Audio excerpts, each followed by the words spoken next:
আজ নাম নিয়েই বলতেছি, জামাতে ইসলাম বিকৃতি আনেনি? এনেছে। অগণিত অসংখ্য তাদের সংবিধানের মধ্যে বিকৃতি এনেছে, শুধু রাষ্ট্রীয়ভাবে নিবন্ধন ধরে রাখার জন্য, টিকিয়ে রাখার জন্য।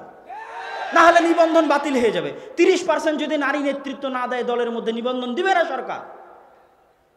যদি নাম জামাতে ইসলাম বাংলাদেশ না করে, বাংলাদেশ জামাতে ইসলাম যদি না করে, তাহলে দিবে না নিবন্ধন। তখন নাম চেঞ্জ করে জামাতে ইসলাম বাংলাদেশ করা হয়েছে। 30% নারী নেতৃত্ব নিয়ে আসা হয়েছে, অগণিত পরিবর্তন করা হয়েছে। আমার চ্যালেঞ্জ থাকলো, আবুল আলা মওদুদী যেই দিন জামাত ইসলাম প্রতিষ্ঠা করেছিলেন, তখনকার জামাত ইসলামের সংবিধান আর আজকের জামাত ইসলামের সংবিধানের মধ্যে যদি বিকৃতি না থাকে, আমি আব্দুল্লাহ বক্তব্য দিব না। বিকৃতি কেন এসেছে? ক্ষমতা ধরে রাখার চাহিদায়। সে বিকৃতিটা কোথায় করা হয়েছে? ইসলামের মধ্যে। ইসলামকে জবাই করে আমি কিভাবে ইসলাম প্রতিষ্ঠা করব? আর যখনই আগের যুগের সালাফে সালেহিনকে দেখবেন, আহমদ বিন হাম্বল সরাসরি ক্ষমতা কেড়ে নেওয়ার চেষ্টা করেননি, তিনি করেছেন সংস্কারের চেষ্টা। শাইখুল ইসলাম ইবনে তাইমিয়া সরাসরি ক্ষমতা কেড়ে নেওয়ার চেষ্টা করেননি, তিনি সংস্কারের চেষ্টা করেছেন। ক্ষমতা কেড়ে নেওয়ার চেষ্টা সাময়িক অনেক ভালো মনে হলেও, সাময়িক অনেক আবেগপ্রবণ মনে হলেও, সাময়িক অনেক ফলপ্রসূ মনে হলেও, দীর্ঘস্থায়ী ক্ষতির কারণ, দীর্ঘস্থায়ী দুঃখের কারণ, দীর্ঘস্থায়ী দাওয়াতি কাজে বাধার কারণ, দীর্ঘস্থায়ী জ্ঞানের চর্চায় বাধার কারণ। আর সংস্কারের চেষ্টা, অরাজনৈতিকভাবে প্রভাব বিস্তারের চেষ্টা, আপনি হয়তো আজকে অরাজনৈতিকভাবে প্রভাব বিস্তারটা সারা পৃথিবীতে 100তে 100 বাস্তব, 100তে 100 বাস্তব। কীভাবে? আজ আপনি দেখতেছেন যে আমেরিকার ক্ষমতায় আসছে জো বাইডেন, তার আগে দেখলেন আমেরিকার ক্ষমতায় ডোনাল্ড ট্রাম্প, তার আগে হয়তো ছিল বারাক ওবামা। কিন্তু আসলে বারাক ওবামার যুগেও, ডোনাল্ড ট্রাম্পের যুগেও, জো বাইডেনের যুগেও আমেরিকার আসল ক্ষমতা ছিল ইহুদি ইসরায়েলদের হাতে। তো ইহুদি ইসরায়েলেরা কি ভোটের মাধ্যমে লড়াই করে আমেরিকার ক্ষমতা দখল করলো? ইহুদি ইসরায়েলেরা কি অস্ত্রের মাধ্যমে আমেরিকার ক্ষমতা দখল করলো? এটাকে বলা হয় লবিংয়ের মাধ্যমে অরাজনৈতিক প্রভাব। পৃথিবীর এমন কোনো দেশ নাই, আজকে আপনি হয়তো চোখের সামনে দেখতে পাচ্ছেন প্রধানমন্ত্রী শেখ হাসিনা বাংলাদেশের প্রধানমন্ত্রী, কিন্তু অরাজনৈতিকভাবে আন্ডারগ্রাউন্ডে যারা টাকার মালিক, যারা ক্ষমতার মালিক, তারা অন্য কেউ। এটাই পৃথিবীর চিরন্তন বাস্তব সত্য। আপনিও আজকে ভোটে দাঁড়িয়ে ক্ষমতায় চলে যাবেন, অন্যের কাছে জিম্মি হয়ে যাবেন। যারা আগে থেকে সত্যিকার রিয়াল ক্ষমতার মালিক, তাদের কাছে জিম্মি হয়ে যাবেন। তাদের কথার বাইরে আপনি চলতে পারবেন না, নড়তে পারবেন না। এই জন্য আসল হচ্ছে অরাজনৈতিকভাবে প্রভাব বিস্তার করা, প্রভাব বিস্তার করে সরকারকে মানতে বাধ্য করা, সংস্কার হতে বাধ্য করা। সমাজ সংস্কার, সমাজ বিপ্লব ইসলামের বিজয়ের মূল ভিত্তি। বলেন বাংলাদেশ মুসলমানদের দেশ, 90% মুসলমানদের দেশ। 90% মুসলমানের কয়জন সালাত আদায় করে? তাহলে কিভাবে এটা 90% মুসলমানের দেশ হয়, যেখানে 90% মুসলমানের 2%, 3%ও সালাত আদায় করে না? এদের উপর আপনি কিসের ইসলামী খেলাফত কায়েম করবেন? আজকে ইসলামী খেলাফত কায়েম করলে কালকে এরাই বিদ্রোহ করবে, চাই না খেলাফত। এটাই বাস্তব সত্য। আজকে বাংলাদেশ বলছেন মুসলমানের দেশ, কয়টা বাংলাদেশের মুসলমান কোরআন পড়া জানে? কয়জন? বাংলাদেশে তো চলে আবেগের খেলা। বাংলাদেশে সর্বত্র আবেগ নিয়ে ছিনিমিনি খেলা হয়, সর্বত্র।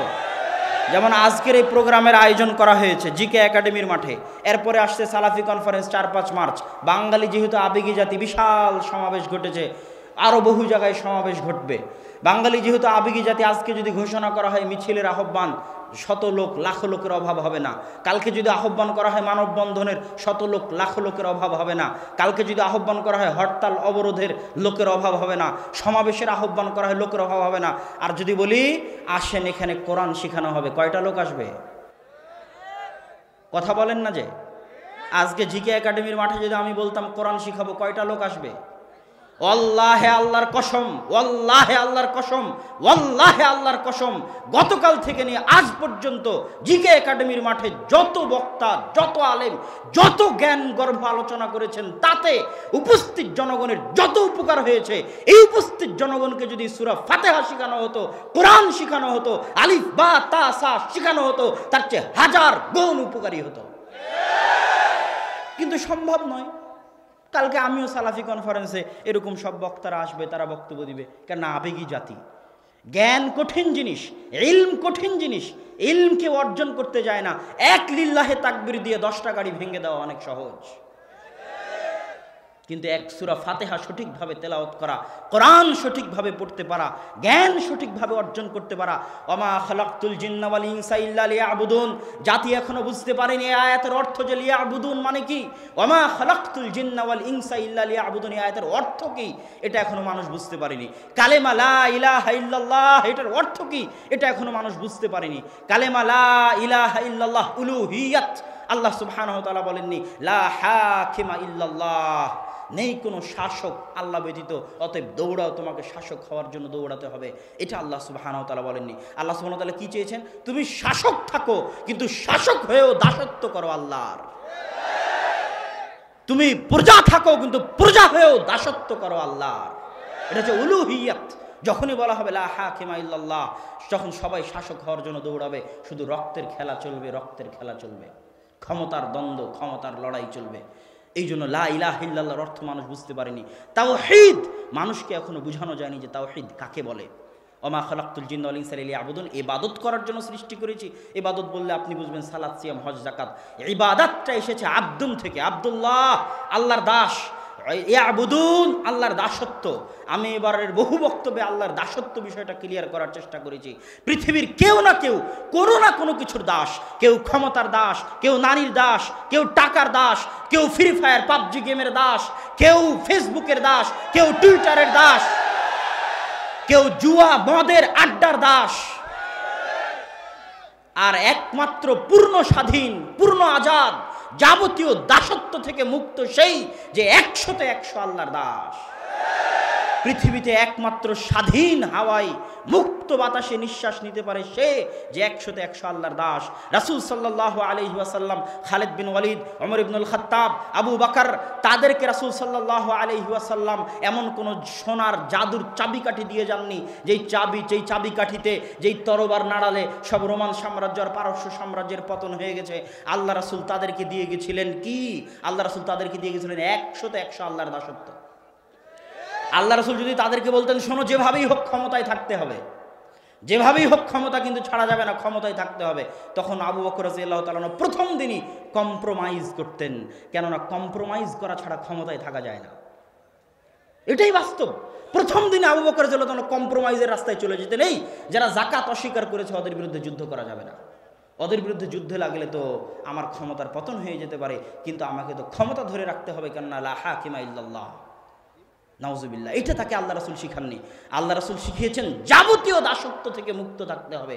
ক্ষমতার দাসত্ব করা যাবে না, টাকার দাসত্ব করা যাবে না, নারীর দাসত্ব করা যাবে না, জুয়া মদের দাসত্ব করা যাবে না। যতক্ষণ বেঁচে থাকবে এক আল্লাহর দাসত্ব করে বেঁচে থাকবে, তাতে ক্ষমতা যাক আর আসুক। যখনই ক্ষমতার পরোয়া করতে যাবে তখনই ইসলাম 100তে 100 টিকানো যাবে না, বিকৃতি আনতেই হবে। আজ নাম নিয়েই বলতেছি, জামাতে ইসলাম বিকৃতি আনেনি, এনেছে, অগণিত অসংখ্য তাদের সংবিধানের মধ্যে বিকৃতি এনেছে, শুধু রাষ্ট্রীয়ভাবে নিবন্ধন ধরে রাখার জন্য, টিকিয়ে রাখার জন্য। না হলে নিবন্ধন বাতিল হয়ে যাবে। 30% যদি নারী নেতৃত্ব না দেয় দলের মধ্যে, নিবন্ধন দিবে না সরকার। যদি নাম জামাতে ইসলাম বাংলাদেশ না করে, বাংলাদেশ জামাতে ইসলাম যদি না করে, তাহলে দিবে না নিবন্ধন। তখন নাম চেঞ্জ করে জামাতে ইসলাম বাংলাদেশ করা হয়েছে। 30% নারী নেতৃত্ব নিয়ে আসা হয়েছে, অগণিত পরিবর্তন করা হয়েছে। আমার চ্যালেঞ্জ থাকলো, আবুল আলা মওদুদী যেই দিন জামাত ইসলাম প্রতিষ্ঠা করেছিলেন তখনকার জামাত ইসলামের সংবিধান আর আজকের জামাত ইসলামের সংবিধানের মধ্যে যদি বিকৃতি না থাকে, আমি আব্দুল্লাহ বক্তব্য দিব না। বিকৃতি কেন এসেছে? ক্ষমতা ধরে রাখার চাহিদায়। সে বিকৃতিটা কোথায় করা হয়েছে? ইসলামের মধ্যে। ইসলামকে জবাই করে আমি কিভাবে ইসলাম প্রতিষ্ঠা করব? যদি ইসলাম কোনোদিন প্রতিষ্ঠা করতে হয় 100তে 100 ইসলাম প্রতিষ্ঠা করতে হবে, নো কম্প্রোমাইজ। হয় ক্ষমতা আসবে, না হয় ক্ষমতা আসবে না। ক্ষমতা দেওয়ার মালিক আল্লাহ, কিন্তু 100তে 100 উলুহিয়াত রাখতে হবে আল্লাহ। আল্লাহর উলুহিয়াতে সরিষা সমপরিমাণ কম্প্রোমাইজ করে আহলে হাদিসরা ক্ষমতায় যেতে রাজি নয়। আহলে হাদিসরা ওরকম হাজারো ক্ষমতার মুখে লাথি মারতে রাজি আছে শুধু আল্লাহর উলুহিয়াত বাস্তবায়ন করার জন্য। কেন একটা দল, একটা জামাত তো থাকতে হবে যারা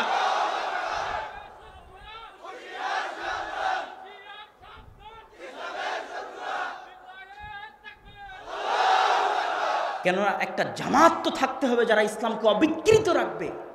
ইসলামকে অবিকৃত রাখাই ইসলামের বড় বিজয়। যত শত্রু ইসলামের এসেছে, ওরিয়েন্টালিস্টদের নিয়ে আপনি পড়ুন, আজ অক্সফোর্ড ক্যামব্রিজে যে সমস্ত বড় বড় গুরুরা, তাদের বিশাল খেদমত আছে। মুহাদ্দিসরা ওই খেদমত করতে পারেনি, জন্মগত ইহুদি খ্রিস্টান, কিন্তু শিখেছে আরবি ভাষা, ওরা যত বড় খেদমত করেছে।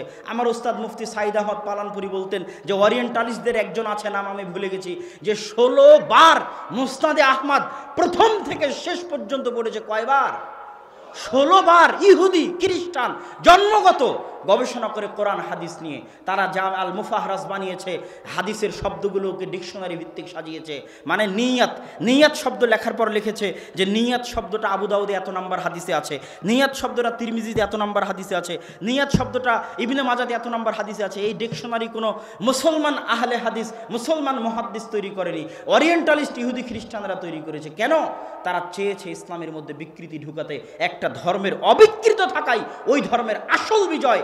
আর আদিকাল থেকে আজ পর্যন্ত আহলুল হাদিসদের 100তে 100 টার্গেট ছিল, 1 নাম্বার প্রায়োরিটি ছিল অবিকৃত ইসলাম চাই, বিকৃত ইসলাম চাই না। জাল জয়ীফ হাদিস ভিত্তিক ইসলাম চাই না, সহিহ হাদিস ভিত্তিক ইসলাম চাই। শিরক বেদাত যুক্ত ইসলাম চাই না, শিরক বেদাত মুক্ত ইসলাম চাই। তাতে যদি দেহের রক্ত দেওয়া লাগে তো দিতে রাজি আছি। আহমদ বিন হাম্বল রক্ত দেয়নি, শাইখুল ইসলাম ইবনে তাইমিয়া রক্ত দেয়নি। শাইখুল ইসলাম ইবনে তাইমিয়াকে জেলখানায় বন্দী করে আহলুল হাদিসদের কণ্ঠকে কি রোধ করা গেছে? আহমদ বিন হাম্বলকে বাগদাদের রাস্তায় উল্টা করে ঘুরিয়ে আহলুল হাদিসদের কণ্ঠকে কি রোধ করা গেছে? ইমাম মালিককে পিটিয়ে তার ফতোয়া থেকে কি তাকে সরানো গেছে? যায়নি। নাসিরউদ্দিন আলবানী রাহিমাহুল্লাহর উপর শত অপবাদ, শত জুলুম, শত অত্যাচার, বহিষ্কার করেও তাকে তার আদর্শ থেকে সরিষা সমপরিমাণ টলানো যায়নি। আহলুল হাদিসরা আদর্শে বিশ্বাস করে, আহলুল হাদিসরা আদর্শের জন্য সব কিছু বিসর্জন দিতে রাজি আছে। টাকা পয়সা বিসর্জন দিতে রাজি আছে, সন্তান সন্ততি বিসর্জন দিতে রাজি আছে, ক্ষমতা বিসর্জন দিতে রাজি আছে, নিজের জীবন বিসর্জন দিতে রাজি আছে। সিলেটের মাটিতে 500 কোটি 1000 কোটি টাকার মামলা দিয়ে যারা তা আমাদের কণ্ঠকে রোধ করতে পারেনি, তারাই তো হত্যার চেষ্টা করে কণ্ঠকে রোধ করতে গেছে। এটাই প্রমাণ করে, এই হত্যার চেষ্টাই প্রমাণ করে যে ইসলামকে 100তে 100 অবিকৃত রাখার আন্দোলনই সঠিক আন্দোলন। এই আন্দোলনই এমন সঠিক আন্দোলন যে আন্দোলনকে শুধু এদেশের বেদাতিরা ভয় পায় না, ওই আমেরিকায় বসে থাকা, ইসরায়েলে বসে থাকা, ভারতে বসে থাকা ব্রাহ্মণবাদী সাম্রাজ্যবাদীরা ভয় পায়। কেননা তারা টাকা দিয়ে, ধোঁকা দিয়ে, লোভ দিয়ে, লালসা দিয়ে অন্যদেরকে পরিবর্তন করতে পারে, কিন্তু আহলে হাদিসদের পরিবর্তন করতে পারে না। এটাই সমস্যা। আসসালামু আলাইকুম ওয়া রাহমাতুল্লাহি ওয়া বারাকাতুহু। আলহামদুলিল্লাহ নাহমাদুহু ওয়া নাস্তাঈনুহু ওয়া নাস্তাগফিরুহু ওয়া নাউযু বিল্লাহি মিন শুরুরি আনফুসিনা ওয়া মিন সাইয়্যাতি আ'মালিনা মান ইয়াহদিহিল্লাহু ফালা মুদিল্লা লাহু ওয়া মান ইউদ্লিলহু ফালা হাদিয়া লাহু। আশহাদু আন লা ইলাহা ইল্লাল্লাহু ওয়াহদাহু লা শারীকা লাহু ওয়া আশহাদু আন্না মুহাম্মাদান আবদুহু ওয়া রাসূলুহু। প্রশংসা আল্লাহ সুবহানাহু ওয়া তাআলার জন্য। নাস্তাঈনুহু ওয়া নাস্তাগফিরুহু, আমরা আল্লাহর সাহায্য প্রার্থনা করি, আল্লাহর নিকটে ক্ষমা প্রার্থনা করি। ওয়া নাউযু বিল্লাহি মিন শুরুরি আনফুসিনা ওয়া মিন সাইয়্যাতি আ'মালিনা, আমাদের অন্যায় কাজ, অনিষ্ট কাজ, খারাপ কাজের কুফল থেকে আল্লাহ সুবহানাহু ওয়া তাআলার নিকটে পরিত্রাণ চাই। মান ইয়াহদিহিল্লাহু ফালা মুদিল্লা লাহু, আল্লাহ সুবহানাহু ওয়া তাআলা যাকে হেদায়েত দিতে চান তাকে পথ ভ্রষ্টকারী কেউ নেই। ওয়া মান ইউদ্লিলহু ফালা হাদিয়া লাহু, আল্লাহ সুবহানাহু ওয়া তাআলা যাকে পথ ভ্রষ্ট করেন তাকে হেদায়েত দানকারী কেউ নেই। আশহাদু আল্লা ইলাহা ইল্লাল্লাহ, আমরা সাক্ষ্য দেই আল্লাহ সুবহানাহু ওয়া তাআলা ব্যতীত সত্যিকার উপাস্যের, সত্যিকার দাসত্বের, ইবাদতের যোগ্য কেউ নেই। ওয়াহদাহ, তিনি নামে গুণে কর্মে একক ও অদ্বিতীয়। লা শারীকা লাহ, তার কোনো শরীক নেই। وأشهد أن محمدا عبده ورسوله আমরা আরো সাক্ষ্য দিই মুহাম্মদ সাল্লাল্লাহু আলাইহি ওয়াসাল্লাম আল্লাহ সুবহানাহু তাআলার প্রেরিত রাসূল এবং তার বান্দা, তার গোলাম, তার দাস। সম্মানিত উপস্থিতি, যদিও আমি কিছুক্ষণের পূর্বেই আমার বক্তব্যের বিষয়ে অবগত হলাম,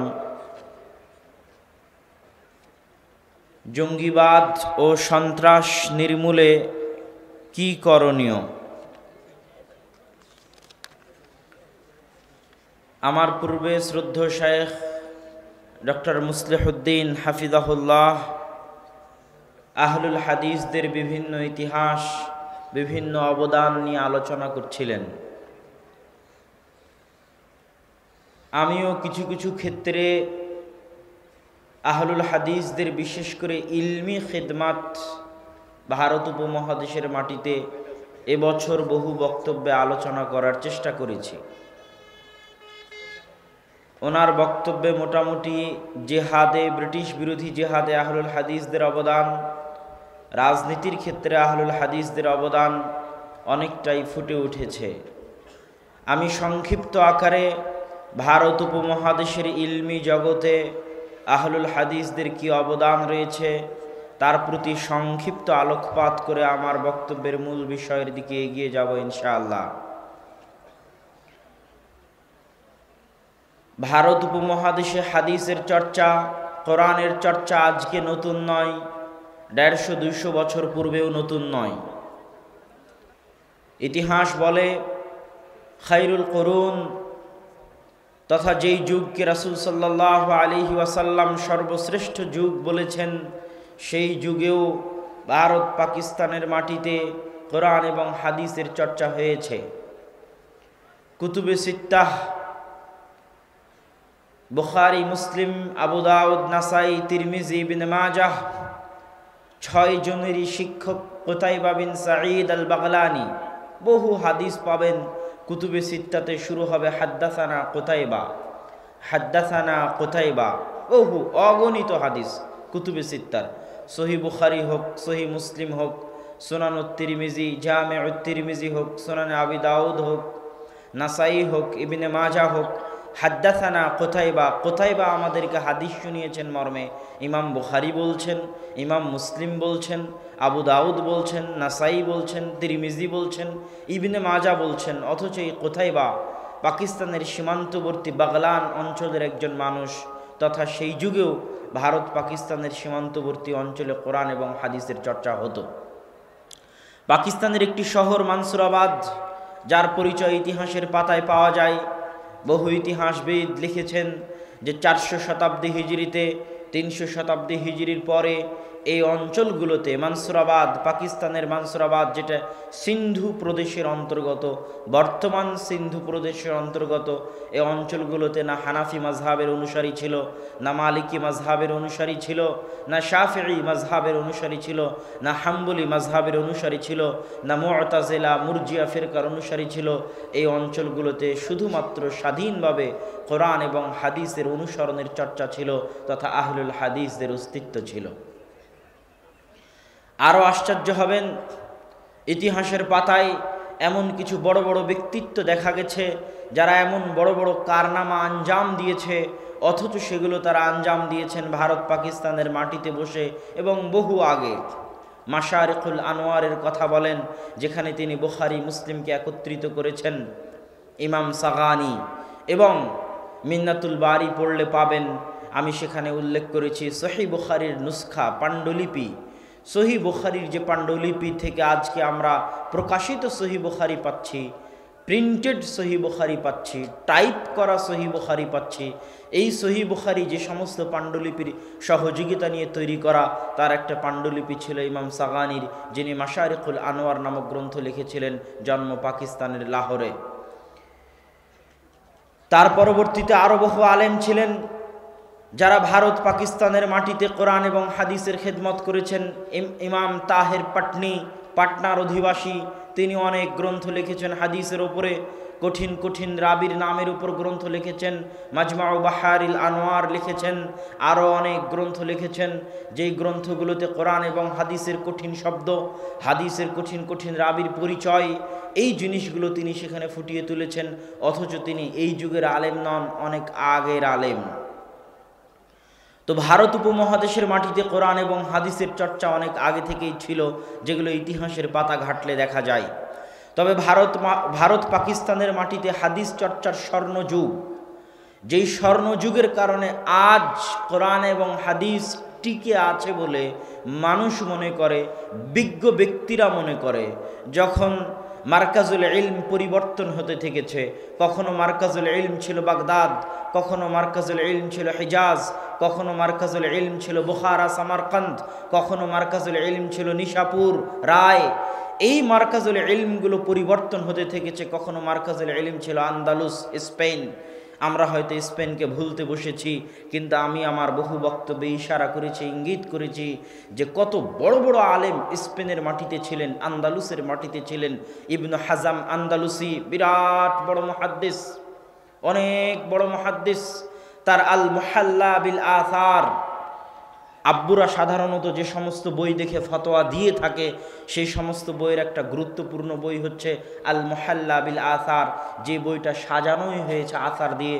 উনি চেষ্টা করেছেন প্রত্যেকটা ফতোয়া আসার, সরাসরি নাস, সরাসরি হাদিস, সরাসরি কোরআন, সরাসরি সাহাবীদের কওল, সরাসরি তাবিঈদের কওল, সরাসরি তাবিঈদের কওল দিয়ে ফতোয়া দেওয়ার, রায় কিয়াস থেকে দূরে থাকার চেষ্টা করেছেন ইমাম ইবনু হাজাম আন্দালুসি, স্পেনের মানুষ।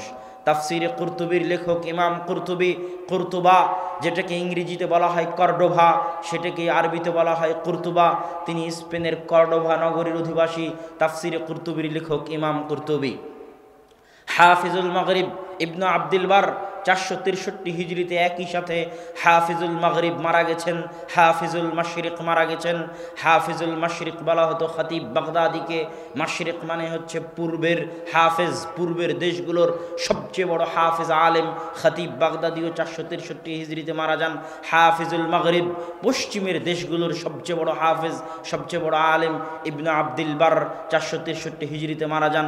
একই হিজরিতে হাফিজুল মাগরিব, হাফিজুল মাশরিকের মৃত্যু হয়। ইবনু আব্দুল বার এত বড় মাপের আলেম ছিলেন, মুয়াত্তা মালিকের পিছনে তার যে খেদমাত রয়েছে, তার লিখিত আত-তামহিদ, তার লিখিত আল ইস্তিযকার আজও পৃথিবীর ইতিহাসে চিরভাস্বর, চিরস্মরণীয়। এমন কোনো মুহাদ্দিস, এমন কোনো আলেম নাই যার বাড়িতে আত-তামহিদ নাই, যার বাড়িতে আল ইস্তিযকার নাই, যেটা ইবনু আব্দুল বার রাহিমাহুল্লাহর লেখা। বাড়ি আন্দালুস, স্পেন। এরকম বড় বড় আলেমের নাম বলা যাবে। বিখ্যাত উসুলবিদ ইমাম শাতিবি, তিনি আন্দালুসের, স্পেনের, তথা স্পেনও একসময় মার্কাজুল ইলম ছিল, জ্ঞানের কেন্দ্র ছিল। কিন্তু যুগের পরিক্রমায় যখন পৃথিবীর সব জায়গা থেকে জ্ঞান উঠে গেল, জ্ঞানের চর্চা সীমিত হয়ে আসলো, আলেম ওলামার অভাব দেখা দিল, হাদিসের চর্চার অভাব দেখা দিল। জালালউদ্দিন সুয়ুতির মৃত্যুর পরে পৃথিবী বড় মাপের তেমন কোনো আলেম আর দেখতে পেল না। তখন আল্লাহ সুবহানাহু ওয়া তাআলা ভারত পাকিস্তানের মাটিকে জ্ঞান চর্চার জন্য বাছাই করে নিয়েছিলেন, এবং ভারত পাকিস্তানের আলেম ওলামা এই ভারত পাকিস্তানের মাটিকে জ্ঞান চর্চার এমন উর্বর ভূমি বানিয়েছিল যে আজকের পৃথিবী স্বীকার করতে বাধ্য হচ্ছে। আমি নিজেও বাস্তব তার চাক্ষুষ প্রমাণ দেখেছি। এমন কোনো হাদিসের বই নাই, এমন কোনো ইলমুল রিজালের বই নাই, এমন কোনো ইলমুল জারহ ওয়া তা'দিলের বই নাই যার অধিকাংশগুলো যদি বলা হয় আউয়াল তাবা, প্রথম প্রকাশ, প্রথম টাইপ করা প্রিন্টেড প্রকাশ কোথায় থেকে, দেখলেই দেখা যাবে হিন্দ থেকে, হায়দ্রাবাদ দাকান, দায়রাতুল মাআরিফ হায়দ্রাবাদ দাকান থেকে প্রকাশিত। বিখ্যাত ইয়েমেনের আলেম আব্দুর রহমান বিন ইয়াহইয়া আল মুআল্লিমি, তিনি আল জারহ ওয়া তা'দিল ইবনু আবি হাতিম, আবু হাতিম হচ্ছেন বিখ্যাত মুহাদ্দিস। মুহাদ্দিসদের মধ্যে যারা পাহাড় স্বরূপ, জাবাল স্বরূপ, হাদিস শাস্ত্রে যাদের কথা চলে, যারা ইমাম বুখারী, ইমাম মুসলিম, আবু দাউদ, নাসাই, তিরমিজির ওস্তাদ, আবু হাতিম, আহমদ বিন হাম্বল, আবু যুরআ, ইয়াহইয়া বিন মাঈন, ইয়াহইয়া বিন সাঈদ আল কাত্তান, আলী ইবনুল মাদিনী, এই 5 জন হচ্ছেন হাদিস শাস্ত্রের জাবাল, পাহাড়, যাদের কথায় রাবিদের যাচাই বাছাই নির্ধারিত হয়। এই রাবি চলবে না চলবে না, 80%, 90% রাবিদের সঠিক ব্যাঠিক নির্ধারিত হয় এনাদের কথার উপর ভিত্তি করে। সেই আবু হাতিম আর আবু যুরআ দুইজনকে পাশে বসিয়ে তাদের এই আবু হাতেমের সন্তান আব্দুর রহমান ইবনে আবি হাতেম, তিনি একজন করে রাবির নাম নেন আর বাপকে জিজ্ঞেস করেন, আব্বা এই রাবির বিষয়ে আপনার মন্তব্য কি, এই বর্ণনাকারীর বিষয়ে আপনার মন্তব্য কি। পিতা উত্তরে বলে, ছেলে লিখতে থাকে। পাশে আর একজন শাইখ থাকে আবু জুরআ, তাকে জিজ্ঞেস করা হয় এই রাবির বিষয়ে আপনার মন্তব্য কি, তিনি বলেন ছেলে লিখতে থাকে। এই লিখিত বই আল জারহ ওয়াত তা'দীল, হাদিস শাস্ত্রে জারাহ তা'দীলের শাস্ত্রে কোন রাবি চলবে কোন রাবি চলবে না, এই শাস্ত্রে সবচেয়ে পুরাতন এবং সবচেয়ে গ্রহণযোগ্য, সবচেয়ে নির্ভরযোগ্য সানাদওয়ালা গ্রন্থ হচ্ছে আল জারহ ওয়াত তা'দীল। ইমাম বুখারী যখন তারিখুল কাবির লিখেছিলেন, ইমাম বুখারীর জীবনের প্রথম লেখাগুলোর একটা ছিল 18-19 বছর বয়সে যখন তিনি তারিখুল কাবির লেখেন, তখন তিনি সমস্ত রাবিদের জীবনী রচনা করার চেষ্টা করেছিলেন, কিন্তু তেমন জারাহ তা'দীল নকল করেননি। খুব অল্প সীমিত জারাহ তা'দীল নকল করেছেন, রাবি চলবে কি চলবে না কথা নকল করেছেন সীমিত। তো ইবনে আবি হাতেম ওই রাবিগুলোকে নিয়েই, যেই রাবিগুলো তারিখুল কাবির ইমাম বুখারীর লেখা, ওই রাবিগুলোকে নিয়ে বাপ আর আবু জুরআর সামনে বসেছে আর তাদের মন্তব্য লিখতে থেকেছে। সেটা আল জারহ ওয়াত তা'দীল ইবনে আবি হাতেম। প্রথম প্রকাশিত হয়েছে কোথায় থেকে? আব্দুর রহমান বিন ইয়াহইয়া আল মুআল্লিমি, কোথায়, ইয়েমেনের মুহাদ্দিস, তিনি এই বই প্রকাশ করেছেন কোথায় বসে? ভারতের হায়দ্রাবাদে বসে, দায়রাতুল মাআরিফ দাকানে বসে গবেষণা করে করে আউয়াল তাবা, প্রথম প্রকাশ এই বইয়ের ভারতের মাটিতে। এরকম অগণিত অসংখ্য বই আছে, অসংখ্য খিদমাত আছে যেগুলো ভারতের মাটি থেকে আঞ্জাম দেওয়া হয়েছে। আজ সৌদি আরবের শায়েখদের কাছে যত হাদিসের সানাদ আছে, হাদিসের সানাদ মানে আল্লাহ রাসূল পর্যন্ত, ইমাম বুখারী পর্যন্ত, মুসলিম, আবু দাউদ, নাসাই, তিরমিজি, ইবনে মাজাহ পর্যন্ত যে সিলসিলায়ে সানাদ, যে এই বই আমি উমুককে পড়িয়েছি, সে তাকে পড়িয়েছে, সে তাকে পড়িয়েছে, এই সানাদ সাবেত না হলে বই সাবেত হয় না। লেখক পর্যন্ত সানাদ সাবেত না হলে বই অগ্রহণযোগ্য প্রমাণিত হয়। যেমন লেখক থেকে আল্লাহ রাসূল পর্যন্ত সানাদ লাগে হাদিসটা আল্লাহ রাসূলের কিনা এটা প্রমাণ করতে, বুখারী থেকে রাসূল সাল্লাল্লাহু আলাইহি ওয়াসাল্লাম পর্যন্ত সানাদ লাগবে হাদিস আল্লাহ রাসূলের কিনা এটা প্রমাণ করতে। কিন্তু এই বই ইমাম বুখারী লিখেছে না অন্য কেউ লিখেছে? আমার কাছে প্রকাশিত যে বুখারী, এই বুখারী ইমাম বুখারীর লেখা বুখারী না কার লেখা বুখারী, এটা প্রমাণ করতে ইমাম বুখারী থেকে আমার পর্যন্ত সানাদ লাগবে, না হলে প্রমাণিত হবে না যে এই সহিহ বুখারী, ইমাম বুখারীর বুখারী। মানুষ বলবে এটা বিকৃত করে অন্যের লেখা নামে চালিয়ে দেওয়া হয়েছে, ইমাম বুখারীর নয়। এই যে সানাদগুলো আজও সৌদি আরবের মাটিতে যত সানাদ আছে তার 50%, 60-70% সানাদ শাহ ওলিউল্লাহ মুহাদ্দিস দেহলভী হয়ে, ভারতের কোনো না কোনো মুহাদ্দিস হয়ে, মিয়া নাজির হোসাইন দেহলভী হয়ে, ভারতের কোনো না কোনো মুহাদ্দিস হয়ে এই সানাদগুলো লেখক পর্যন্ত পৌঁছে, বুখারী, মুসলিম, আবু দাউদ, নাসাই, তিরমিজি, ইবনে মাজাহ পর্যন্ত পৌঁছে। এই জন্য এখনও আরবের শায়েখদের মধ্যে প্রচলন রয়েছে সানাদ গ্রহণের জন্য ভারত পাকিস্তানে আসা, কেননা এখনও পৃথিবীর আলী সানাদ, উঁচু সানাদ, এই উঁচু সানাদ বলতে মাঝখানে ব্যবধান কমে যাওয়া, লেখক পর্যন্ত ব্যবধান কমে যাওয়াকে বলা হয় আলী সানাদ। এখনও আলী সানাদ অনেক ভারত, পাকিস্তান, বাংলাদেশের মাটিতে রয়েছে, যেগুলো অন্য দেশগুলোতে পাওয়া কঠিন আছে। আমি আলোচনা করছিলাম জালালউদ্দিন সুয়ুতির পরে ভারতের মাটিতে হাদিসের যে খিদমাত শুরু হয়, এই খিদমাতের কথা সকলেই স্বীকার করেছেন। যদি এই খিদমাত না থাকতো তাহলে হয়তো হাদিসের চর্চা দুনিয়া থেকে মিটে যেত। সেই খিদমাতগুলোর প্রথম যিনি শুরু করেছেন তার নাম বলতে হয় নওয়াব সিদ্দিক হাসান খান ভূপালী। নওয়াব সিদ্দিক হাসান খান ভূপালী একাধারে যেমন রাষ্ট্রনেতা ছিলেন, ঠিক তেমন আলেম ছিলেন। এত উন্নত মানের আরবি সাহিত্যে তিনি বই লিখতেন যে আরবদের পক্ষে অত উন্নত মানের আরবি সাহিত্যে বই লেখা সম্ভব কিনা প্রশ্নবিদ্ধ। তারাও সেই বই পড়তে হিমশিম খেয়ে যেত। আকীদার উপর তার 10-এরও অধিক বই রয়েছে নওয়াব সিদ্দিক হাসান খান ভূপালী। আজকে আপনি প্রতিযোগিতায় পাশ করলে পুরস্কার দিচ্ছেন, সেই যুগে নওয়াব সিদ্দিক হাসান খান ভূপালী বুলুগুল মারাম মুখস্থ করতে পারলে এই পুরস্কার, মিশকাত মুখস্থ করতে পারলে এই পুরস্কার, আরবাঈন নববী মুখস্থ করতে পারলে এই পুরস্কার, অগণিত পুরস্কার তিনি বিতরণ করতেন। আজকে মানুষ ফ্রি বই বিতরণ করতেছে, সেই কালে নওয়াব সিদ্দিক হাসান খান ভূপালী তাফসির ইবনে কাসির, সহিহ বুখারী, ইলামুল মুওয়াক্কিঈন, কিতাবুত তাওহীদ, এরকম শত বই, হাজারো লাখো কপি ভারতের বড় বড় আলেমদের কাছে নিজে ছাপিয়ে ফ্রি বিতরণ করিয়েছেন। বুলুগুল মারাম, মিশকাতুল মাসাবিহ। ভারতের মাটিতে হাদিসের চর্চায় নওয়াব সিদ্দিক হাসান খান ভূপালীর অবদান অনস্বীকার্য এবং আরবের আলেমগণ স্বীকার করে। দ্বিতীয় আরেকজন ব্যক্তি হচ্ছে শাহ ওলিউল্লাহ মুহাদ্দিস দেহলভী। তার লেখা আল হুজ্জাতুল্লাহিল বালেগার, যে আরবি ভাষার মান, এই আরবি ভাষার মান একজন ভারতের মাটিতে বসা একজন অনারব কিভাবে লিখতে পারে তা ভাবতে ভাবতে মানুষ অজ্ঞান হয়ে যেতে পারে। হুজ্জাতুল্লাহিল বালেগার মুবালাগাতে শাহুল্লাহ মুহাদ্দিস দেহলভী রাফুল আদাইনের কথা লিখেছেন, 12 তাকবীর ঈদের সালাত আদায়ের কথা লিখেছেন, জোরে আমিনের কথা লিখেছেন। তিনি আমলগতভাবে হানাফি হলেও তিনি তার লেখনীতে, তার দার্সে আহলুল হাদিসদের কথা বলে গেছেন।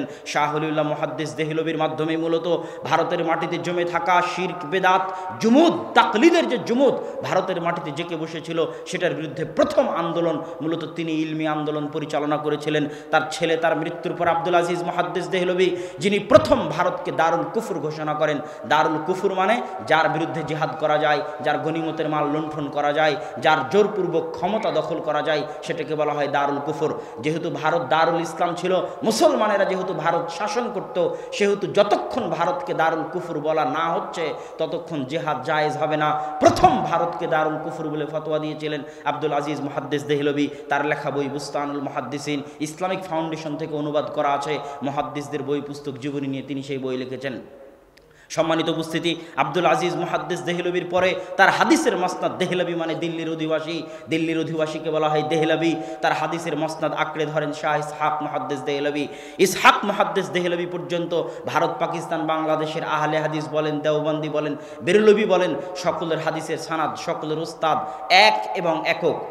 এমন কোনো ছাত্র ভারত পাকিস্তানের মাটিতে পাওয়া যাবে না আলেম যিনি এই তিনজনের ছাত্রের ছাত্র নন, এই তিনজনের ছাত্রের ছাত্রদের নিকটে পড়েননি এমন ছাত্র, সেটা হানাফি হোক, দেওবন্দি হোক, আহলুল হাদিস হোক, ভারত পাকিস্তানের মাটিতে খুঁজে পাওয়া মুশকিল। সেটা আহমদ শফি হোক, আর সেটা আব্দুল খালেক সালাফি হোক, আর সেটা ডক্টর মুসলিহুদ্দিন হোক, আর সেটা আমি হই, আর সেটা জুনায়েদ বাবুনগরী হোক, সকলের কারো না কারো এই তিনজনের ছাত্রের নিকটে সারা ভারত, পাকিস্তান, বাংলাদেশের 99% ছাত্রের পড়াশোনা।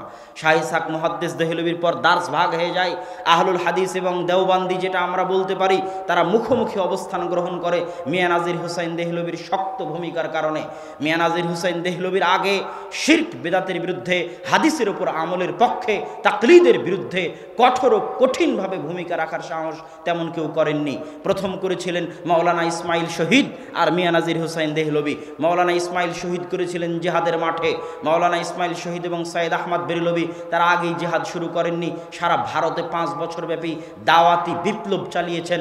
ভারতের উত্তর থেকে দক্ষিণ, পূর্ব থেকে পশ্চিম দাওয়াতে গেছেন এবং দাওয়াতি কাজে ব্যস্ত থেকেছেন। মাওলানা এলায়েত আলী, মাওলানা বেলায়েত আলী, তাদের দাওয়াতি ছিল শিরক এবং বেদাতের বিরুদ্ধে, তাকলিদের বিরুদ্ধে, হাদিসের উপর আমলের পক্ষে।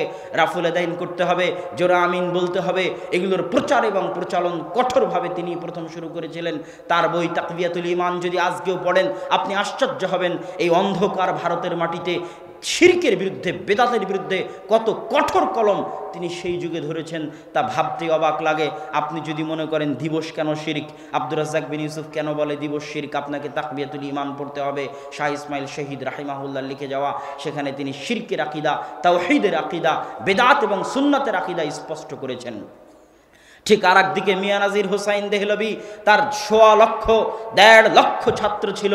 তিনি ছিলেন, তার একটা লেখা গ্রন্থ আছে মেয়ারুল হক। এই মেয়ারুল হক গ্রন্থটা এই দেশের মাটিতে যারা তাকলিদকে আঁকড়ে ধরে থাকতো তাদের উপর ছিল অ্যাটম বমের মতো। এই মেয়ারুল হকের জবাব লিখতে লিখতে লিখতে লিখতে ওই সমাজও ক্লান্ত হয়ে গেছে, এই সমাজও ক্লান্ত হয়ে গেছে। এখনও মেয়ারুল হকের জবাব লেখা হচ্ছে, পাল্টা জবাব লেখা হচ্ছে, আবার জবাব লেখা হচ্ছে, আবার পাল্টা জবাব লেখা হচ্ছে।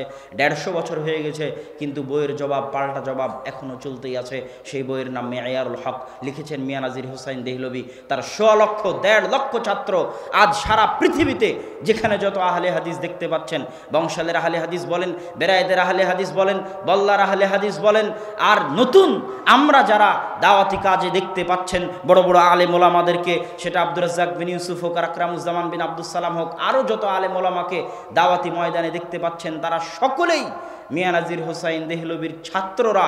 সারা ভারত, পাকিস্তান, বাংলাদেশে যে দাওয়াতি বিপ্লব নিয়ে ছড়িয়ে গেছিলেন সেটার ফসল।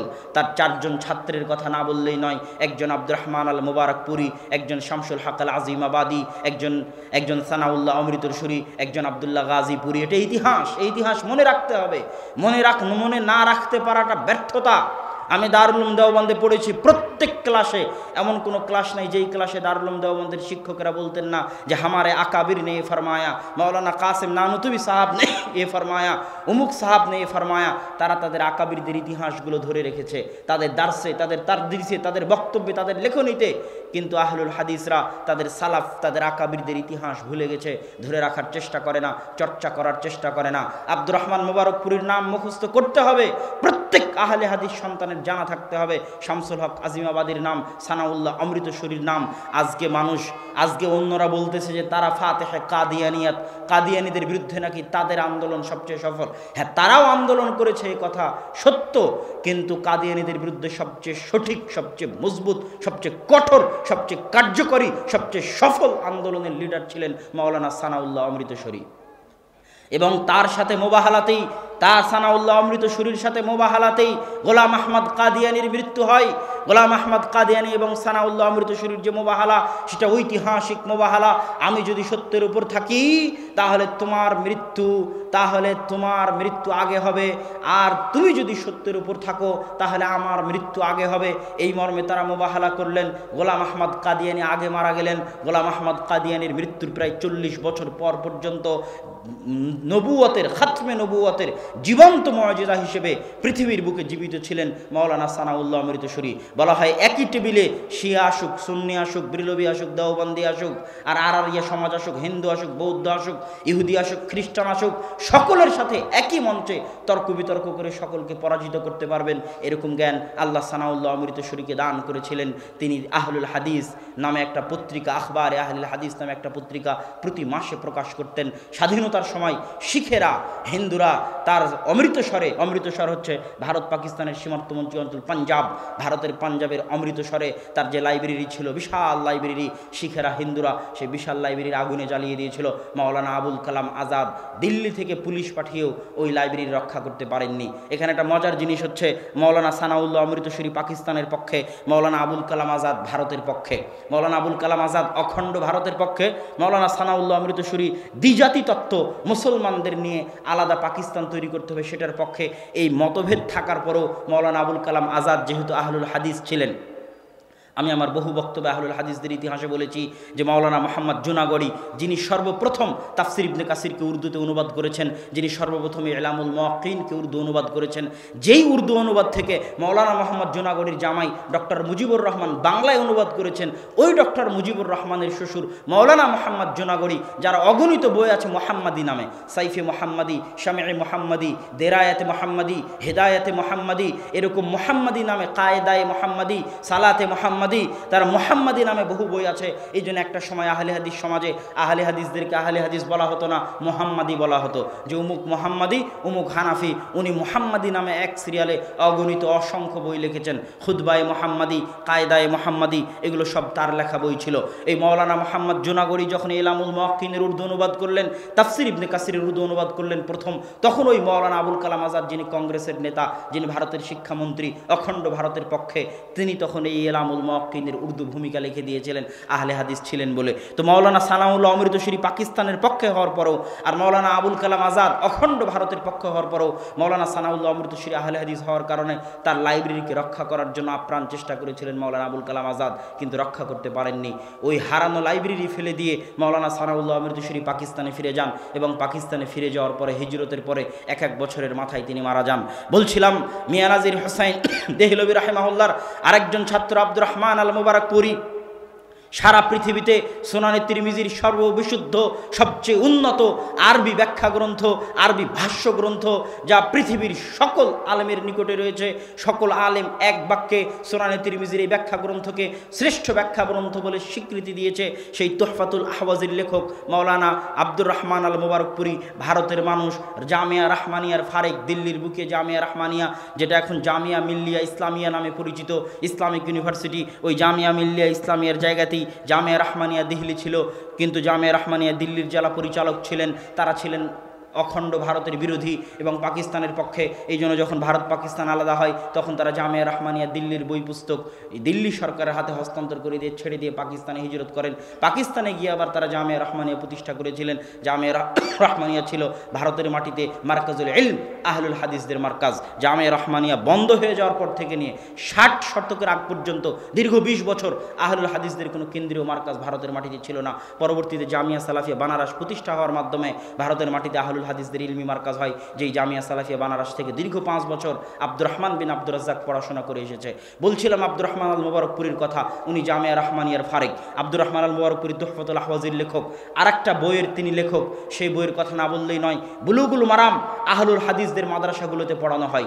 তখন কিছু হানাফি আলেম ভাবলো বুলুগুল মারামের সব হাদিস তো আহলে হাদিস মাযহাবের পক্ষে, আমরা একটা হাদিসের বই কেন না লিখি যে হাদিসের বইয়ে হানাফি মাযহাবের হাদিস থাকবে। বইয়ের নাম আসারুস সুনান, লেখকের নাম মাওলানা নিম্বি। বই প্রকাশ হওয়া শেষ হয়নি, বইয়ের উত্তর লিখলেন আরবিতে আব্দুর রহমান মুবারকপুরী। বইয়ের নাম দিলেন আবকারুল মিনান ফি নাকদে আসারিস সুনান। এক বইয়েই ওই আসারুস সুনান মাটির নিচে চলে গেল।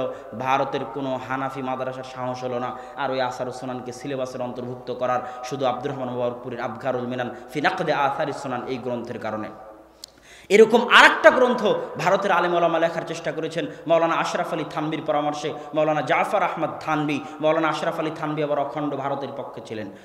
মৌলানা আশরাফ আলী থানবি আবার পাকিস্তানের পক্ষ ছিলেন, অখণ্ড ভারতের বিরোধী ছিলেন। আর মৌলানা হোসাইন আহমদ মাদানী অখণ্ড ভারতের পক্ষে ছিলেন। তো মৌলানা আশরাফ আলী থানবির পরামর্শে মৌলানা জাফর আহমদ ওসমানী লিখলেন ইলাউস সুনান, যেখানে শুধু হানাফি মাযহাবের পক্ষে হাদিসগুলোকে জমা করা হয়েছে, যে হাদিসগুলো দিয়ে হানাফি মাযহাবের বিভিন্ন ফতোয়াকে সাবিত করার চেষ্টা করা হয়েছে। ওই ইলাউস সুনানের জবাব এখন দিচ্ছেন পাকিস্তানের একজন বিখ্যাত আহলে হাদিস আলেম মাওলানা ইরশাদুল হক আল আসারি। ইলাউস সুনান ফিল মিজান নামে বইয়ে, যেটার আরবিও আছে, যেটার উর্দুও আছে। তো আলোচনা করছিলাম মৌলানা আব্দুর রহমান মুবারকপুরীর কথা। তারপরে মৌলানা শামসুল হক আজিমাবাদী গায়াতুল মাকসুদ সুনানে আবু দাউদের 32 খণ্ডে আরবি ভাষায় ব্যাখ্যা গ্রন্থ, শ্রেষ্ঠ ব্যাখ্যা গ্রন্থ তিনি লিখেছেন গায়াতুল মাকসুদ। তারও লাইব্রেরিকে হিন্দু মুসলিম দাঙ্গায় পুড়িয়ে জ্বালিয়ে দেওয়া হয়েছে। তার লাইব্রেরির কিছু বাকি অংশ ঢাকায় পর্যন্ত এসেছিল, কিন্তু পরবর্তীতে সেটাও হারিয়ে গেছে। ওই গায়াতুল মাকসুদ হিন্দু মুসলিম দাঙ্গায় হারিয়ে যাওয়ার ফলে মাত্র 2 খণ্ড পাকিস্তান থেকে প্রকাশিত হয়েছে, আর পাওয়া যায় না। তবে গায়াতুল মাকসুদের সারমর্ম আউনুল মাবুদ, যেটা বর্তমানে সারা পৃথিবীতে পরিচিত এবং সারা পৃথিবীর শ্রেষ্ঠ আবু দাউদের ব্যাখ্যা গ্রন্থ আরবিতে গণ্য হয়, সে আউনুল মাবুদের লেখক হচ্ছেন শামসুল হক আল আজিমাবাদী রাহিমাহুল্লাহ। শামসুল হক আজিমাবাদীর আরেকটা বড় কারনামা, আরেকটা নয় 2টা বড় কারনামা আছে। একটা বড় কারনামা হচ্ছে ইমাম বুখারী রাহিমাহুল্লাহ সহিহ বুখারীর প্রায় 25 জায়গায় কালা বাযুন নাস, কালা বাযুন নাস, কালা বাযুন নাস, বাযুন নাস বলে তিনি কিছু মানুষের মাসালাকে রদ করতে চান, কিছু মানুষের মাসালার উত্তর দিতে চান, বিরোধিতা করতে চান। ওই সাধারণত 25 বাযুন নাসের অধিকাংশ মাসালায় হানাফি মাযহাবের বিরুদ্ধে, হানাফি ফিকহের বিরুদ্ধে। তখন মাওলানা আহমদ আলী সাহারানপুরি, যেটা সাহারানপুর জেলা, যেই সাহারানপুর জেলায় দারুল উলুম দেওবন্দ অবস্থিত, ওই সাহারানপুর জেলায় একটা মাদ্রাসা অবস্থিত মাজাহিরুল উলুম, যে মাদ্রাসার শাইখুল হাদিস ছিলেন ফাজাইল আমরের লেখক মাওলানা জাকারিয়া কান্দেলভি। ওই মাদ্রাসারই শাইখুল হাদিস মাওলানা আহমদ আলী সাহারানপুরি, অনেক পুরাতন, অনেক আগের প্রথম শাইখুল হাদিস তিনি। এবং ভারতের যত কুতুবে সিত্তার বই পুস্তক আছে, সব কুতুবে সিত্তার বই পুস্তকে মাওলানা আহমদ আলী সাহারানপুরির টিকা আছে, যেগুলো দেওবন্দ থেকে তিনি হানাফি মাযহাব পর্যন্ত আহলে হাদিসদের পক্ষ থেকে হয়নি। আহলে হাদিসদের পক্ষ থেকে এই খেদমতের অভাব আছে যে আহলে হাদিসরা কুতুবে সিত্তা প্রকাশ করবে সহিহ টিকা দিয়ে, সহিহ ব্যাখ্যা দিয়ে, টিকা ব্যাখ্যা দিয়ে কুতুবে সিত্তা প্রকাশ করবে। এই খেদমত এখনো ভারত পাকিস্তানের আহলে হাদিসদের পক্ষ থেকে হয়নি। কিন্তু সেই কালে মাওলানা আহমদ আলী সাহারানপুরি কুতুবে সিত্তার সব বই হানাফি মাযহাবের টিকা অনুযায়ী প্রকাশ করে দিয়েছিলেন। তখন তিনি সহিহ বুখারীর যে 25 জায়গায় কালা বাযুন নাস বলে হানাফি মাযহাবকে রদ করতে চেয়েছেন ইমাম বুখারী, ওই 25 জায়গার তিনি উত্তর দিয়েছেন। কে উত্তর দিয়েছে? আহমদ আলী সাহারানপুরি উত্তর দিয়েছে এবং হানাফি মাযহাবকে প্রতিষ্ঠা করার চেষ্টা করেছে। তার বই লেখা শেষ হয়নি, তার ওই বইয়ের উত্তরে ইমাম বুখারীর পক্ষে, ইমাম বুখারীর কালা বাযুন নাসের রদ যে সঠিক, এটার পক্ষে শামসুল হক আজিমাবাদী রাহিমাহুল্লাহ অল্প দিনের মধ্যে আরবিতে বই লিখে তার ওই কথাকে চাপিয়ে দিলেন, তার ওই কথাকে রদ করে দিলেন। এই খেদমতের উত্তর দেওয়া, এই খেদমতের প্রতিদান দেওয়া অনেক কঠিন। আর একটা বড় খেদমত মাওলানা শিবলি নোমানি নাদতুল উলামা লখনৌ, যখন তারা ইমাম বুখারীর উপর অভিযোগ তুলতে লাগলো, ইমাম বুখারীর ফিকহের উপর অভিযোগ তুলতে লাগলো, মাওলানা আবুল আলা মওদুদী কর্তৃক প্রভাবিত হয়ে হাদিসের উপর অভিযোগ তুলতে লাগলো, তখন শামসুল হক আজিমাবাদী তার ছাত্র মাওলানা আব্দুস সালাম মুবারকপুরীকে বলল, শোনো একটা বই লেখো ইমাম বুখারীর পক্ষে। তখন ছাত্র শিক্ষক পরামর্শ করে সহযোগিতায় একটা বই লিখলেন সিরাতুল বুখারী। যখন মাওলানা শিবিলি নোমানি লিখেছিলেন সিরাতুন নুমান তথা সিরাত নুমান ইবনে সাবিত, সেটাতে তিনি ইমাম বুখারী এবং আহলুল হাদিসদের উপর অনেক অভিযোগ উত্থাপন করেছিলেন। ওটার উত্তরে সিরাতুল বুখারী লিখলেন শামসুল হক আজিমাবাদী এবং তার ছাত্র আব্দুস সালাম মুবারকপুরী। আমার দেখা, আমি মিন্নাতুল বারীতে ইমাম বুখারীর জীবনী লিখতে গিয়ে দেখেছি সিরাতুল বুখারীর চাইতে শ্রেষ্ঠ ইমাম বুখারীর জীবনী কোনো গ্রন্থ আরবি ভাষাতেও নাই, উর্দু ভাষাতেও নাই, বাংলা ভাষাতেও নাই, যেটা আহলুল হাদিসদের খেদমত, ভারতের আহলুল হাদিসদের খেদমত, উর্দুতে লেখা সিরাতুল বুখারী। সম্মানিত উপস্থিতি, আরেকজন পাকিস্তানের বিখ্যাত মুহাদ্দিসের খেদমত বলি, যেটা আমি মিন্নাতুল বারী লিখতে গিয়ে দেখতে পেয়েছি, সেটা হচ্ছে ফাইজুল বারী আনোয়ার শাহ কাশ্মীরি, বিখ্যাত হানাফি আলেম, হানাফি পণ্ডিত, দারুল উলুম দেওবন্দের মুহাদ্দিস। তিনি ফাইজুল বারী লিখতে গিয়ে, ফাইজুল বারীর দার্স দিতে গিয়ে এই হাফিজ ইবনে হাজার আসকালানির লেখা ফাতহুল বারীর অগণিত জায়গায় তিনি ভুল ধরার চেষ্টা করেছেন। কে ভুল ধরছেন? হাফেজ ইমাম কাশ্মীরি, মাওলানা কাশ্মীরি। কার ভুল ধরছেন? হাফিজ ইবনে হাজার আসকালানির ভুল ধরছেন। যদিও হাফিজ ইবনে হাজার আসকালানির বইয়ের ভুল ধরার চেষ্টা সেই যুগে মাওলানা বদরুদ্দিন আইনি করেছিলেন, কেননা আইনি এবং আসকালানি একই শহরে বাস করতেন, কায়রো শহরে। আজ হাফিজ ইবনে হাজার আসকালানি সারা রাতে বাড়িতে যা নোট করে নিয়ে আসতেন, পরের দিনে তা দার্স দিতেন। আজকে যেমন দার্স রেকর্ড হচ্ছে, ওই রকম ছাত্ররা দার্স লিখে নিত। একজন ছাত্র ওই লিখে নেওয়া দার্স বদরুদ্দিন আইনি রাহিমাহুল্লাহকে দিয়ে আসতেন, উনি আবার তখন ওটার জবাব লিখতেন। যখন ফাতহুল বারী প্রকাশ হয়ে গেল, ফাতহুল বারী প্রকাশ হওয়া মাত্রই ফাতহুল বারীর ভুল ধরে তখন উমদাতুল কারি বদরুদ্দিন আইনির লেখা শারাহ প্রকাশ হলো, যেটার উত্তর দেওয়ার চেষ্টা করেছেন হাফিজ ইবনে হাজার আসকালানি। আল ইন্তেকাজুল ইতিরাজুল ইন্তেকাজ, এই গ্রন্থগুলোতে তিনি উত্তর দেওয়ার চেষ্টা করেছেন, কিন্তু তার আগে তিনি দুনিয়া থেকে বিদায় নিয়েছেন। তো আনোয়ার শাহ কাশ্মীরিও হাফিজ ইবনে হাজার আসকালানির ভুল ধরার চেষ্টা করেছে ফাইজুল বারীতে। এবার হাফেজ মোহাম্মদ গন্দলবি, পাকিস্তানের আলেম, তিনি একটা বই লিখেছেন ইরশাদুল কারি ফি নাকদ ফাইজুল বারী। উনি ফাইজুল বারীতে মাওলানা কাশ্মীরি হাফিজ ইবনে হাজার আসকালানির ভুল ধরতে গিয়ে কি ভুল করেছেন, আর উনি নিজে কি ভুল করেছেন, আর ইবনে হাজার আসকালানির ভুল ধরতে গিয়ে কি ভুল করেছেন তা তিনি লিখেছেন। এই খেদমতগুলো পড়লে আপনাকে এবং আমাকে তাদের জ্ঞানের সামনে শিশু মনে হবে যে এই উপমহাদেশের আহলুল হাদিস আলেমরা কি না খেদমতের আঞ্জাম দিয়ে গেছে। ইলমি খেদমতের যে আঞ্জাম দিয়ে গেছে তার ঋণ শোধ করা আহলুল হাদিসরা তো দূরে থাক, হানাফি ভাইয়েরাও শোধ করতে পারবেন না। কেননা হানাফি ভাইদের মধ্যেও ইলমের চর্চা দেখা দিয়েছে আহলুল হাদিসদের চর্চার কারণে। কুতুবে সিত্তা প্রথম উর্দু অনুবাদ করেছে আহলুল হাদিসরাই। ওয়াহিদুজ্জামান হায়দরাবাদী রাহিমাহুল্লাহ তিনি প্রথম উর্দু অনুবাদ করেছেন। তো সম্মানিত উপস্থিতি, আমি আহলুল হাদিসদের ইলমি যে খেদমত, এই খেদমতের উপর যদি বলি তো ঘন্টার পর ঘন্টা এমনিই বলতে থাকা যাবে। ভারত পাকিস্তানের আহলুল হাদিস আলেমরা হাদিসের কী ধরনের খেদমত করেছেন। আজকে এখন আমি যদি মদিনা ইসলামী বিশ্ববিদ্যালয় থেকে পড়ে এসে বলি যে ভারতের আলেমদের নিকট থেকে ইলিম নেওয়া যাবে না, জ্ঞান নেওয়া যাবে না, আকিদার শিক্ষা নেওয়া যাবে না, তাহলে এটা নিমক হারামি হবে। ভারত উপমহাদেশের আলেমদের জ্ঞানকে অপমান করা হবে। তারা আজ মদিনা ইসলামী বিশ্ববিদ্যালয়ে সার্বিক সুযোগ সুবিধা ভোগ করার পরে সৌদি সরকার যত কোটি টাকা ইলমের পিছনে খরচ করে, খুব কম দেশ আছে অত টাকা ইলমের পিছনে খরচ করতে পারবে। সার্বিক উন্নত সুযোগ সুবিধা পাওয়ার পরে যে ধরনের খেদমত হচ্ছে, সেই অন্ধকার যুগে ব্রিটিশদের অত্যাচারের মুখে একদিকে ব্রিটিশদের সাথে জিহাদ, আর একদিকে ইলমি খেদমত, এই কঠিন যুগ যে সমস্ত আলেম ওলামা পার করেছেন তাদের খেদমতকে ছোট করে দেখার সুযোগ নেই। সুতরাং সম্মানিত উপস্থিতি, আহলুল হাদিসদের তাদের ইতিহাস সম্পর্কে জানতে হবে। আহলুল হাদিসদের ইতিহাস চিরদিন জিহাদের ইতিহাস, সন্ত্রাস জঙ্গিবাদের ইতিহাস নয়, ইলমের ইতিহাস, অজ্ঞতা মূর্খতা জাহিলিয়াতের ইতিহাস নয়। এমনকি আহলুল হাদিস ভারত উপমহাদেশের আহলুল হাদিস আলেমদের খেদমতের কারণেই আজকের সৌদি আরবের বহু আলেম ওলামা ফিকহি দিক থেকে উদার হতে শিখেছেন। নাসিরউদ্দিন আলবানী রাহিমাহুল্লাহ যে ফিকহি উদারতা শিখেছেন, এই ফিকহি উদারতা তিনি ভারত পাকিস্তানের আহলুল হাদিস আলেমদের নিকট থেকে শিখেছেন। সুতরাং আমাদেরকে ইতিহাস জানতে হবে। রাজনীতির ইতিহাস হোক, জেহাদের ইতিহাস হোক, ইলমের ইতিহাস হোক, আমাদেরকে জানতে হবে। এবং আজকের এই যুগে আহলুল হাদিসদের জ্ঞান চর্চার বড় প্রয়োজন রয়েছে। সব কিছুর মূল ভিত্তি হচ্ছে জ্ঞান।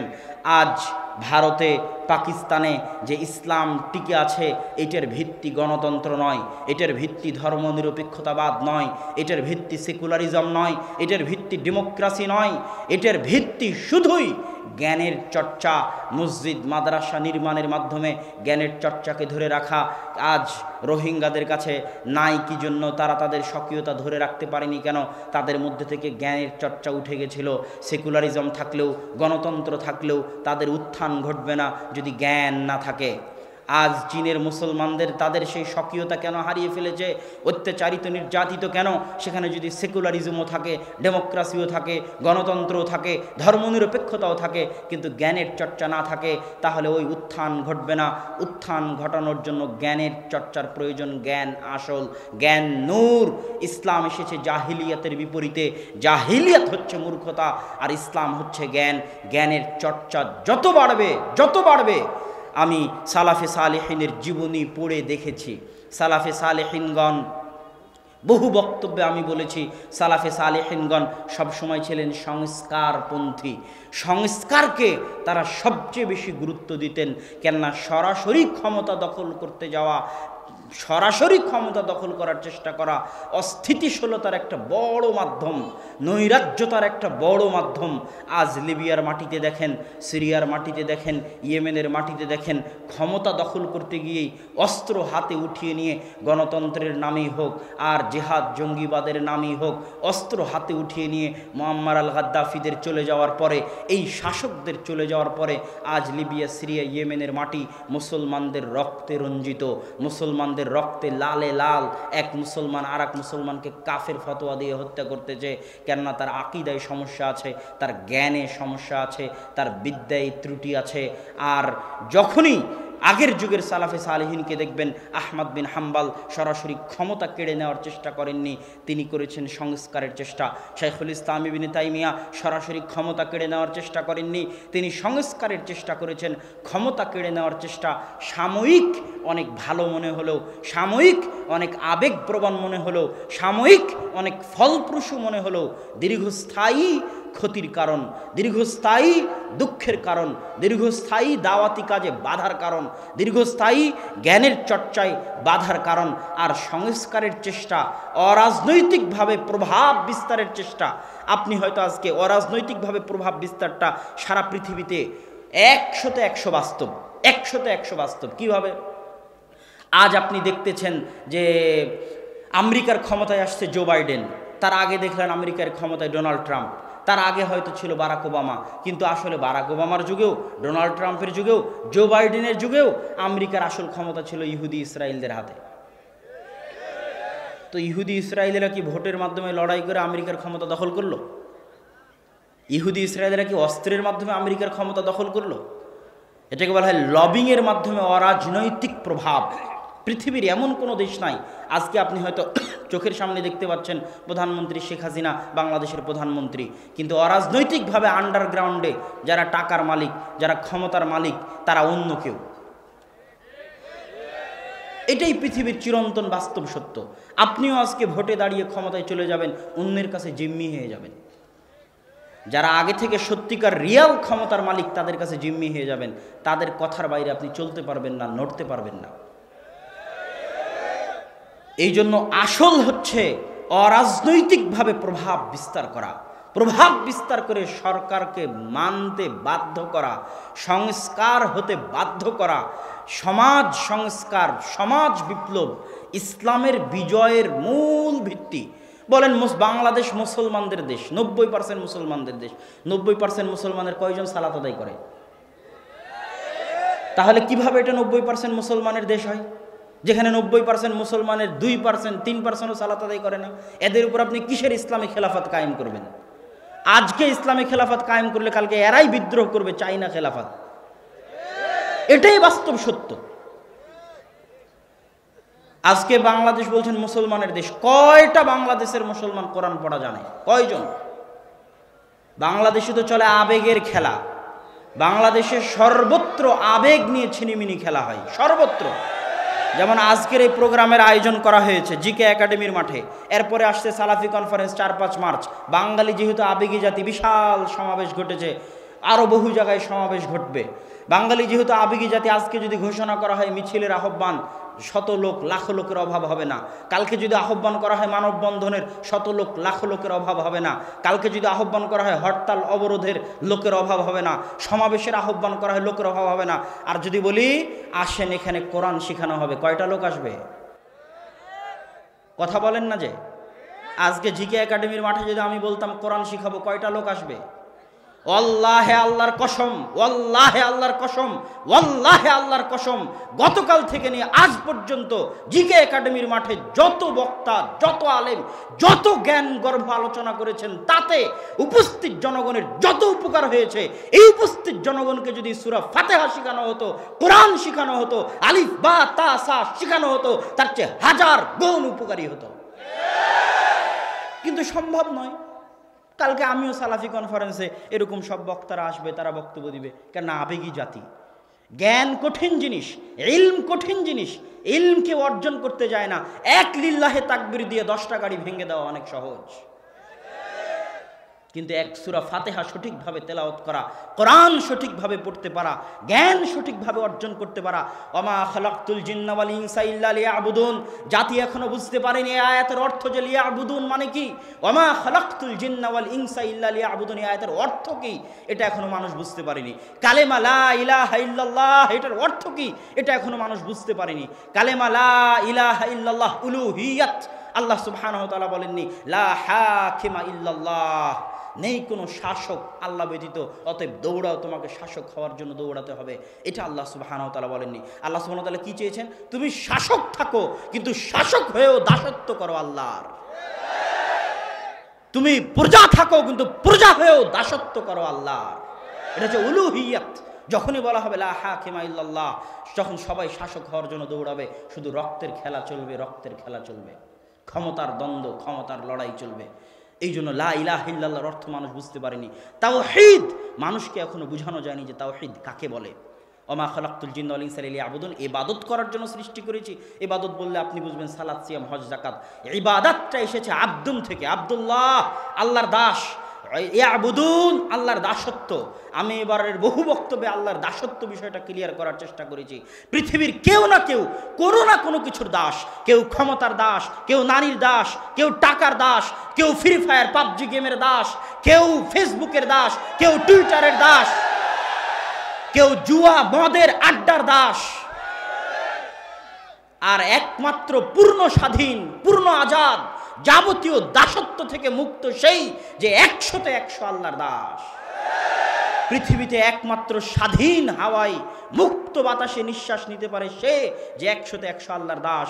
রাসূল সাল্লাল্লাহু আলাইহি ওয়াসাল্লাম, খালিদ বিন ওয়ালিদ, ওমর ইবনুল খাত্তাব, আবু বকর, তাদেরকে রাসূল সাল্লাল্লাহু আলাইহি ওয়াসাল্লাম এমন কোন সোনার জাদুর চাবিকাঠি দিয়ে যাননি যেই চাবিকাঠিতে যেই তরবার নাড়ালে সব রোমান সাম্রাজ্য আর পারস্য সাম্রাজ্যের পতন হয়ে গেছে। আল্লাহ রাসূল তাদেরকে দিয়ে গেছিলেন কি? আল্লাহ রাসূল তাদেরকে দিয়ে গেছিলেন 100তে 100 আল্লাহর দাসত্ব। আল্লাহ রাসূল যদি তাদেরকে বলতেন শোনো, যেভাবেই হোক ক্ষমতায় থাকতে হবে, যেভাবেই হোক ক্ষমতা কিন্তু ছাড়া যাবে না, ক্ষমতায় থাকতে হবে, তখন আবু বকর রাদিয়াল্লাহু তাআলা প্রথম দিনই কম্প্রোমাইজ করতেন। কেননা কম্প্রোমাইজ করা ছাড়া ক্ষমতায় থাকা যায় না, এটাই বাস্তব। প্রথম দিনে আবু বকর রাদিয়াল্লাহু তাআলা কম্প্রোমাইজের রাস্তায় চলে যেতেন। এই যারা যাকাত অস্বীকার করেছে ওদের বিরুদ্ধে যুদ্ধ করা যাবে না, ওদের বিরুদ্ধে যুদ্ধে লাগলে তো আমার ক্ষমতার পতন হয়ে যেতে পারে, কিন্তু আমাকে তো ক্ষমতা ধরে রাখতে হবে, কেননা লা হাকিমা ইল্লাল্লাহ। নাউজুবিল্লাহ, এটা তাকে আল্লাহ রাসূল শিখাননি। আল্লাহ রাসূল শিখিয়েছেন যাবতীয় দাসত্ব থেকে মুক্ত থাকতে হবে। ক্ষমতার দাসত্ব করা যাবে না, টাকার দাসত্ব করা যাবে না, নারীর দাসত্ব করা যাবে না, জুয়া মদের দাসত্ব করা যাবে না। যতক্ষণ বেঁচে থাকবে এক আল্লাহর দাসত্ব করে বেঁচে থাকবে, তাতে ক্ষমতা যাক আর আসুক। যখনই ক্ষমতার পরোয়া করতে যাবে তখনই ইসলাম 100তে 100 টিকানো যাবে না, বিকৃতি আনতেই হবে। আজ নাম নিয়েই বলতেছি, জামাতে ইসলাম বিকৃতি আনেনি, এনেছে। অগণিত অসংখ্য তাদের সংবিধানের মধ্যে বিকৃতি এনেছে, শুধু রাষ্ট্রীয়ভাবে নিবন্ধন ধরে রাখার জন্য, টিকিয়ে রাখার জন্য। না হলে নিবন্ধন বাতিল হয়ে যাবে। 30% যদি নারী নেতৃত্ব না দেয় দলের মধ্যে, নিবন্ধন দিবে না সরকার। যদি নাম জামাতে ইসলাম বাংলাদেশ না করে, বাংলাদেশ জামাতে ইসলাম যদি না করে, তাহলে দিবে না নিবন্ধন। তখন নাম চেঞ্জ করে জামাতে ইসলাম বাংলাদেশ করা হয়েছে। 30% নারী নেতৃত্ব নিয়ে আসা হয়েছে, অগণিত পরিবর্তন করা হয়েছে। আমার চ্যালেঞ্জ থাকলো, আবুল আলা মওদুদী যেই দিন জামাত ইসলাম প্রতিষ্ঠা করেছিলেন তখনকার জামাত ইসলামের সংবিধান আর আজকের জামাত ইসলামের সংবিধানের মধ্যে যদি বিকৃতি না থাকে, আমি আব্দুল্লাহ বক্তব্য দিব না। বিকৃতি কেন এসেছে? ক্ষমতা ধরে রাখার চাহিদায়। সে বিকৃতিটা কোথায় করা হয়েছে? ইসলামের মধ্যে। ইসলামকে জবাই করে আমি কিভাবে ইসলাম প্রতিষ্ঠা করব? যদি ইসলাম কোনোদিন প্রতিষ্ঠা করতে হয় 100% ইসলাম প্রতিষ্ঠা করতে হবে, নো কম্প্রোমাইজ। হয় ক্ষমতা আসবে, না হয় ক্ষমতা আসবে না। ক্ষমতা দেওয়ার মালিক আল্লাহ, কিন্তু 100% উলুহিয়াত রাখতে হবে আল্লাহ। আল্লাহর উলুহিয়াতের সরিষা সমপরিমাণ কম্প্রোমাইজ করে আহলে হাদিসরা ক্ষমতায় যেতে রাজি নয়। আহলে হাদিসরা ওরকম হাজারো ক্ষমতার মুখে লাথি মারতে রাজি আছে শুধু আল্লাহর উলুহিয়াত বাস্তবায়ন করার জন্য। কেন? একটা দল, একটা জামাত তো থাকতে হবে যারা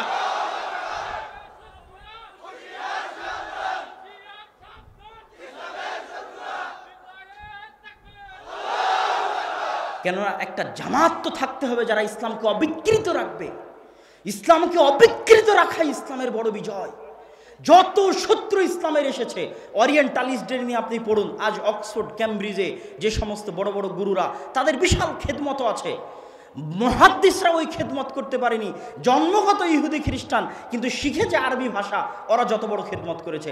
আমার ওস্তাদ মুফতি সাইদ আহমদ পালানপুরি বলতেন যে ওরিয়েন্টালিস্টদের একজন আছে, নাম আমি ভুলে গেছি, যে 16 বার মুসনাদে আহমদ প্রথম থেকে শেষ পর্যন্ত পড়েছে। কয়বার?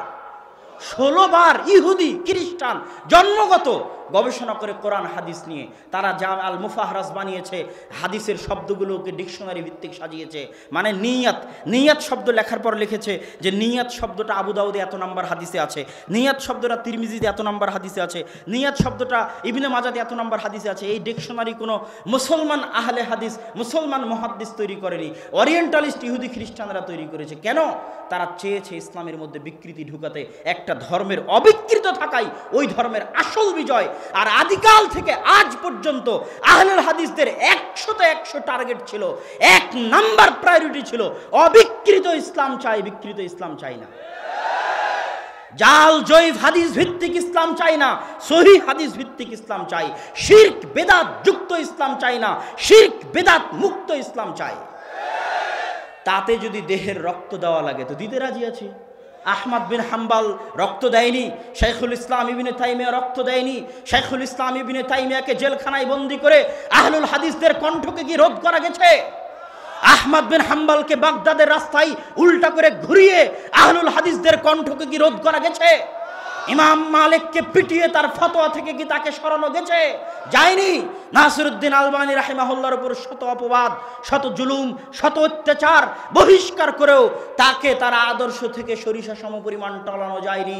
আহলুল হাদিসরা আদর্শে বিশ্বাস করে, আহলুল হাদিসরা আদর্শের জন্য সব কিছু বিসর্জন দিতে রাজি আছে।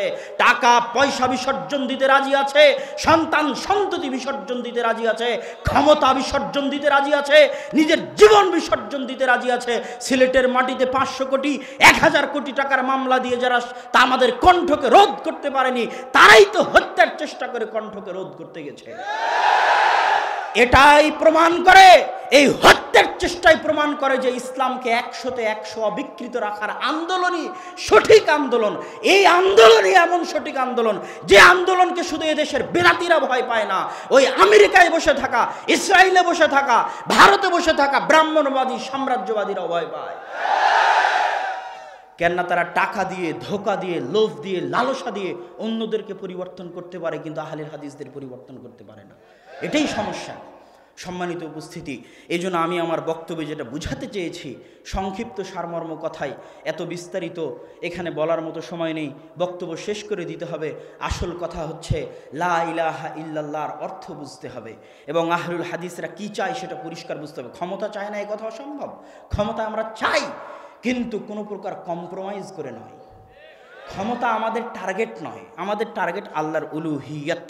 আল্লাহর উলুহিয়াতের সাথে কোনোদিন যদি আল্লাহ সুবহানাহু ওয়া তাআলা ক্ষমতা দেয়, তাহলে আমরা ক্ষমতায় যাব ইনশাআল্লাহ।